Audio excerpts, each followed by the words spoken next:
বাংলাদেশের সাবেক অধিনায়ক বাংলাদেশের number one opening batsman Tamim Iqbal তিনি কি ক্রিকেট মাঠ ছেড়ে দিচ্ছেন?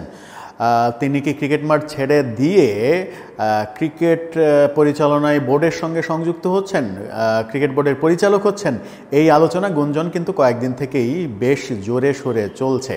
এরই মাঝে পত্রিকায় একটি ছবি এসেছে, সেই ছবিতে দেখা যাচ্ছে ক্রিকেটাররা বোর্ড প্রেসিডেন্ট ফারুক আহমেদের সঙ্গে আলোচনা করছেন, যেখানে অধিনায়ক নাজমুল হোসেন শান্ত, মুশফিকুর রহিমরা রয়েছেন। সেই আলোচনায় ফারুক আহমেদের সবথেকে কাছের চেয়ারে তামিম ইকবাল বসে রয়েছেন। ক্রিকেটারদের সঙ্গে, দলের সঙ্গে যে দল ভারত সফরে যাবে সেই দলের সঙ্গে বোর্ড প্রেসিডেন্টের আলাপ, যে দলে তামিম ইকবাল নেই সেই দলের সঙ্গে যখন তামিম ইকবালের বোর্ড প্রেসিডেন্টের আলাপ, সেই আলাপে কেন তামিম ইকবাল বসে থাকবেন এবং প্রেসিডেন্টের সবথেকে কাছের চেয়ারে বসে থাকবেন? এই ছবি যখন গণমাধ্যমে এসেছে তখন থেকে গুঞ্জনটা আরও বেশি সত্য হিসেবে ধরে নেয়ার উপক্রম হয়েছে। সেটা হচ্ছে তামিম ইকবাল ক্রিকেট মাঠ ছেড়ে দিচ্ছেন এবং ক্রিকেট মাঠ ছেড়ে দিয়ে তিনি বোর্ডের পরিচালক হতে যাচ্ছেন। বোর্ডের পরিচালক হয়ে ক্রিকেট অপারেশনসের চেয়ারম্যান হয়ে যাচ্ছেন, এরকম আগাম বার্তাও বিভিন্ন ইউটিউবারদের কাছ থেকে আমরা পেয়ে যাচ্ছি। তবে তামিম ইকবালের বোর্ড পরিচালক হওয়ার ব্যাপারটা সামনে এসেছে, আরও বেশি স্পষ্ট হয়েছে খালেদ মাহমুদ সুজনের পদত্যাগের মাধ্যমে। খালেদ মাহমুদ সুজন ক্রিকেট বোর্ডে অধিনায়ক, সাবেক অধিনায়ক কোটায় ভোটের মাধ্যমে পরিচালক হয়েছিলেন। সেই সাবেক অধিনায়ক হিসেবে তার জায়গায় তামিম ইকবালকে ঢোকানোর পরিকল্পনা হচ্ছে, যেহেতু সাবেক অধিনায়ক হিসেবে একজনই ক্রিকেট বোর্ডে পরিচালক হতে পারেন। সেই কারণেই গুঞ্জনটা আরও বেশি তখন থেকে মজবুত হয়েছে যে তামিম ইকবাল বোর্ডের ডিরেক্টর হচ্ছেন এবং তামিম ইকবালকে বোর্ডের ডিরেক্টর করে তাকে নাকি ক্রিকেট অপারেশনসের চেয়ারম্যানের দায়িত্ব দেওয়া হচ্ছে। ফারুক আহমেদ, আকরাম খান, তামিম ইকবাল, নাফিজ আহমেদ, নাফিজ ইকবাল, এই নামগুলো, নাফিজ আহমেদ না, শাহরিয়ার নাফিজ, এই নামগুলো প্রত্যেকেই কিন্তু একে অপরের আত্মীয় স্বজন।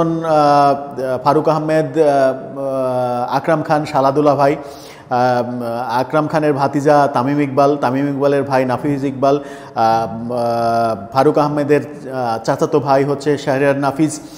ক্রিকেট বোর্ডে এতগুলো আত্মীয় স্বজন কিন্তু তারা এক জায়গায় রয়েছে। এই কারণে তামিম ইকবালকে নিয়ে সবথেকে বেশি, ফারুক আহমেদ বোর্ড প্রেসিডেন্ট হওয়ার পর থেকে সবথেকে বেশি আলোচনা তামিম ইকবালও যে কোনোভাবে বোর্ডে পরিচালক হচ্ছেন। কিন্তু ক্রিকেট বোর্ডে এরকম আত্মীয়করণের কি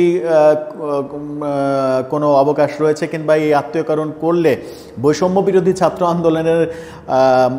আন্দোলনের পর যে বোর্ড পুনর্গঠন করা হচ্ছে, সেই বোর্ডেই যদি আত্মীয়করণের বৈষম্য তৈরি হয় তাহলে সেটা খুব একটা কি মঙ্গলজনক হবে?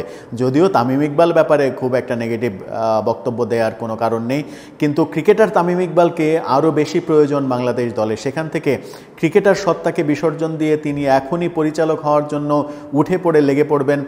এর আগে দেখা গেছে উপদেষ্টার সঙ্গে তিনি ঘুরে বেড়াচ্ছেন, মাঠ সহ বিভিন্ন জায়গা দেখিয়ে বেড়াচ্ছেন। তখন থেকেই গুঞ্জন তামিম ইকবালকে নতুন রূপে হয়তো দেখা যাচ্ছে বাংলাদেশের ক্রিকেটে। সামনে বিপিএল, ডিসেম্বরের শেষে থেকে বিপিএল শুরু হবে। বিপিএলে তামিম ইকবাল আবার খেলবেন এমনটাও শোনা যাচ্ছে। বরিশাল গত বিপিএলে চ্যাম্পিয়ন হয়েছে, সেই দলের লাগাম তার হাতে, সেই দলের হয়ে তিনি খেলবেন। তাহলে তিনি ক্রিকেটার হয়ে মাঠে খেলবেন, আবার একই সাথে বোর্ডের পরিচালক হয়ে বোর্ড শাসন করবেন। দুই চরিত্র একসাথে সম্ভব কিনা, নাকি বোর্ডের পরিচালক হওয়ার ব্যাপারটা আরও দেরিতে ঘটবে, এই আলোচনাগুলো কিন্তু সামনে আসছে। সেই আলোচনায় তামিম ইকবাল বোর্ডের পরিচালক হলে কেমন হয়? আমার মতামত হচ্ছে যে সেটা খুব খারাপ হয় না, কিন্তু যখন আত্মীয়করণের মাধ্যমে হবে সেটা একটা খারাপ দৃষ্টান্ত, খারাপ একটা নজির তৈরি করতে পারে। সেই বিচার বিশ্লেষণ আপনাদের হাতে। আপনারা কি মনে করেন, তামিম ইকবালকে কি বোর্ডের পরিচালক হিসেবে এই মুহূর্তে প্রয়োজন, নাকি ক্রিকেটার তামিম ইকবালকে তার চাইতে বেশি প্রয়োজন বাংলাদেশ দলে?